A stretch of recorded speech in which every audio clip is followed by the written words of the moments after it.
Morning, welcome back to the channel. Let's check out the RAV and the Corolla. What makes the RAV better than the Corolla? Let's check out the Corolla first, and why I decided to get the Corolla. Why I decided to get the RAV. Well, the Corolla, I heard got great gas mileage.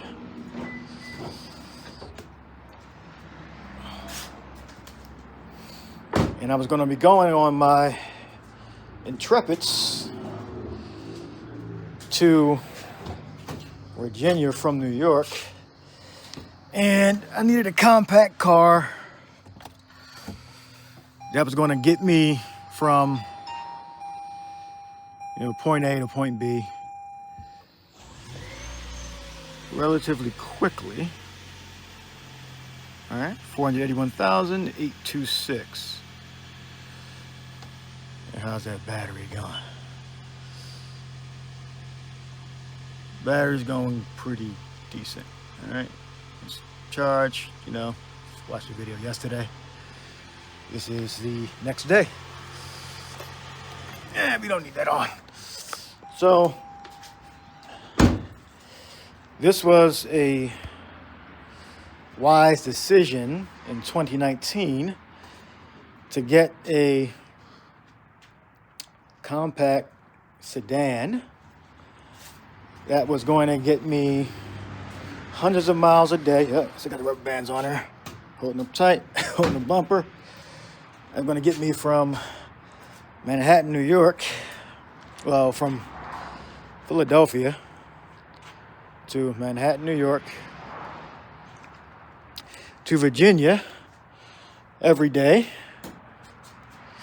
And we've been through a lot. Torrential rainfall,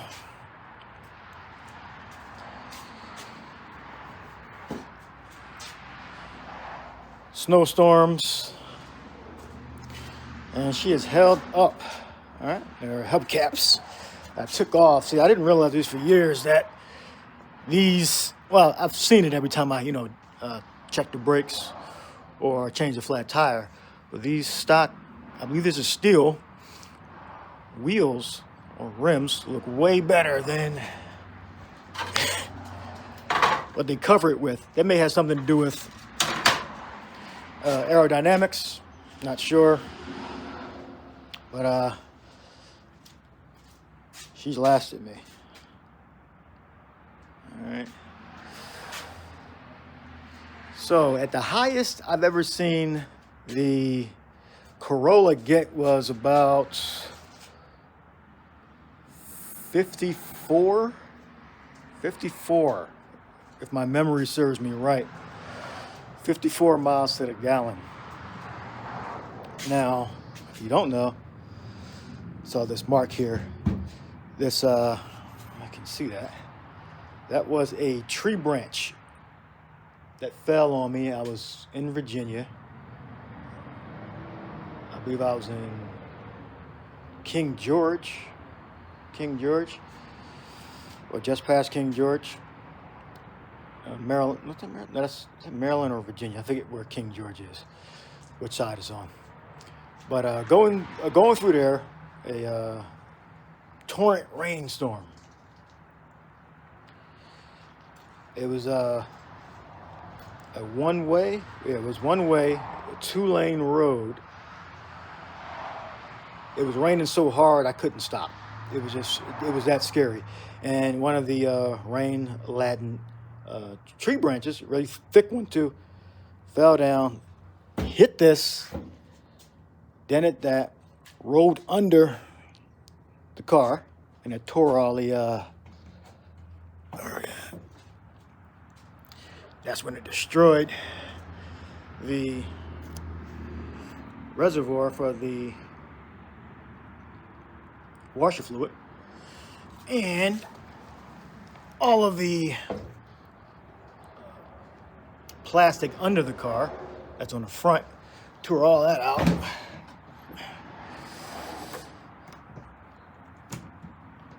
That's how I got this dent here. So this also reduced the life of the headlight, as you can see.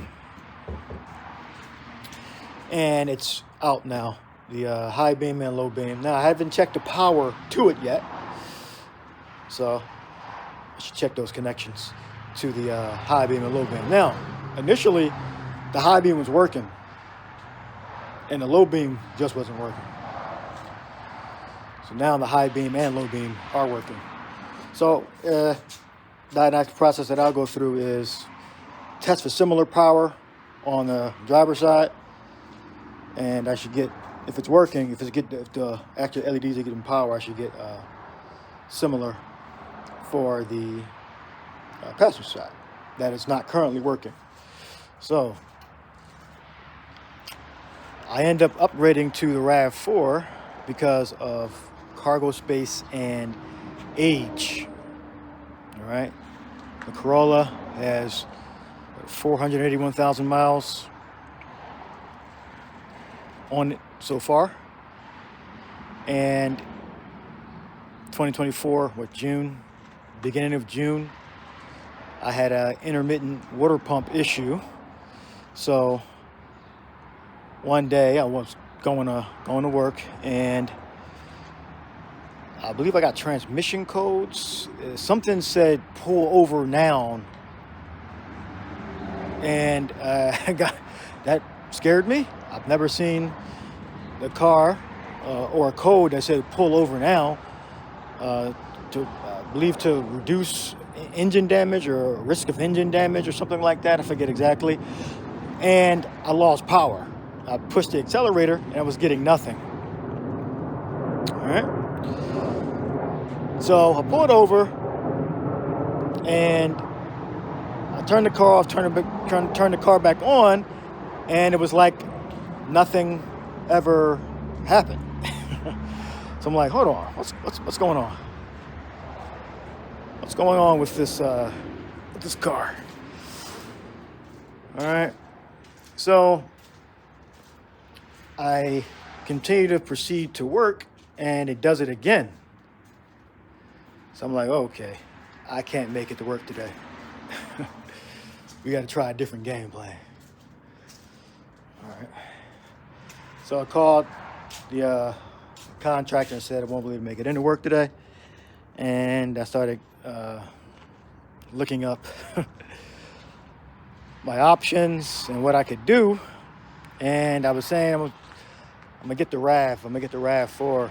I've been wanting it for a while, and I just needed, some legitimacy on to make the purchase. And this,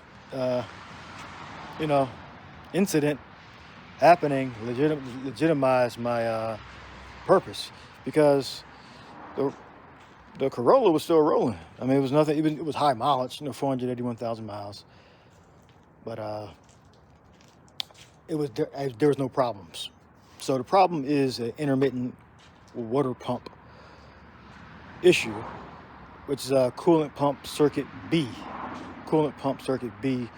malfunction.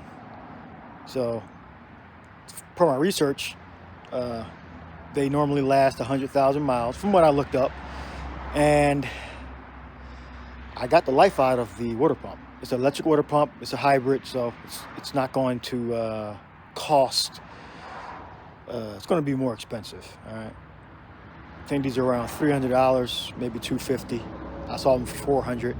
Haven't really looked into it much, and I believe it's really the warmer months that it's affected.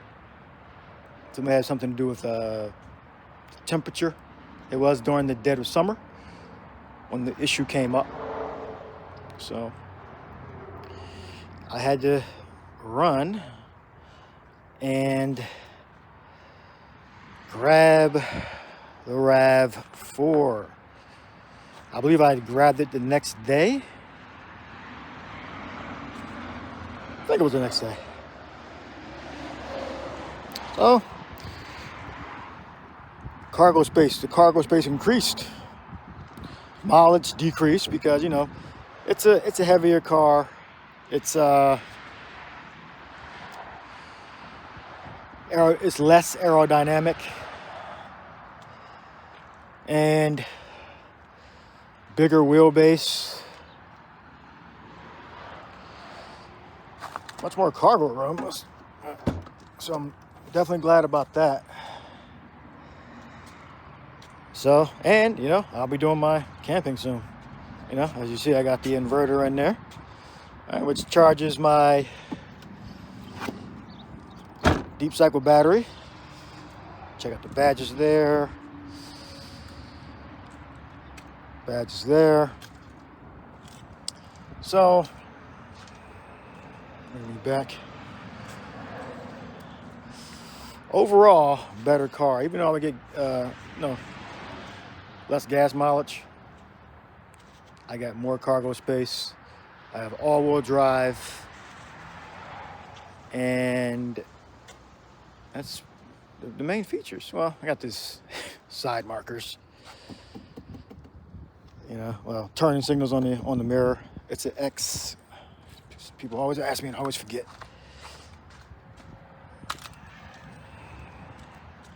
XLE Hybrid. XLE. All right. Let's check the mileage out. We don't have to turn you on. We can just read you right there. 74. Come on, focus. 74,626. All right. So overall, definitely a better buy. Now, if you're in a climate where, like, you're on the West Coast and you don't care about the cargo space, you know, Corolla, you know. Now, in the wind noise, you're going to hear wind noise. Remember, these are economy cars. This is not a Lexus or Audis or Mercedes. So you're going to hear noise. You're going to hear road noise from the tires. You're going to hear wind noise. Well, I'm going to get the rain covers or wind covers or guards, I think you call them. So that'll help with that. All right, now we got to get to the car wash today. All right. Remember, I put 400 miles on this per day, so she's going to be a little dirty. All right. So, no sunroof or moonroof, whatever you call it. All right, and it is all-wheel drive. Now it's electric. I mean, it's an electric motor back here. There's no drive shaft. All right. Yeah. So overall, my current lifestyle, the RAV is the better choice. Cargo space, all-wheel drive. The ride height is higher. The battery, that's a big one. How could I forget that? The inverter. The battery is right there. All right, look how convenient that is. Now I do have to wrap these up with some rubber, because these are hot.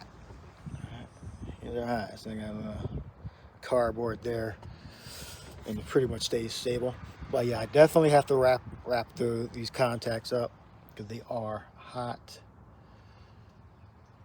There we go. Yep.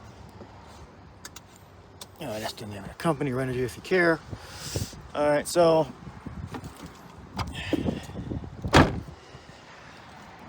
I think these are probably the two most fuel efficient cars on the road. Well, now you have the Prius. All right. Overall, best buys with the Toyota, legendary durability.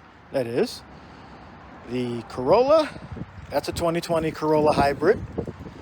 All right, and that's a 2024 RAV4 Hybrid. All right. So that's my video for today. I may do another one. Stay tuned for more videos. Until next time.